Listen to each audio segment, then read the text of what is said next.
আলহামদুলিল্লাহ, আমাদের মাদ্রাসার দ্বিতীয় তলা ছাদ ঢালাইয়ের কাজ শুরু হয়েছে।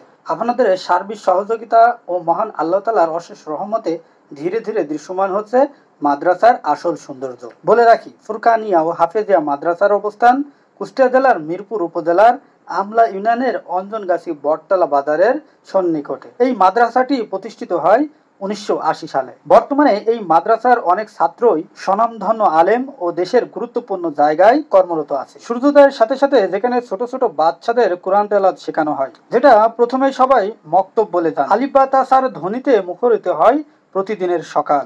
আপনারা কে এই মাদ্রাসা কিংবা মক্তবে পড়াশোনা করেছেন সেটা কিন্তু কমেন্ট সেকশনে জানাতে পারেন। যাই হোক, আমিও কিছুদিন এই মক্তবে পড়েছি সেই ছোট্ট কালে, তবে বেশি একটা সুযোগ হয়নি এই মাদ্রাসায় পড়াশোনা। এলাকার মধ্যে এমন একটি ধর্মীয় প্রতিষ্ঠান গ্রামের সুনাম বয়ে আনবে এমনটাই প্রত্যাশা সবার। তবে এছাড়াও আমাদের গ্রামে অনেকগুলো ধর্মীয় প্রতিষ্ঠান আছে।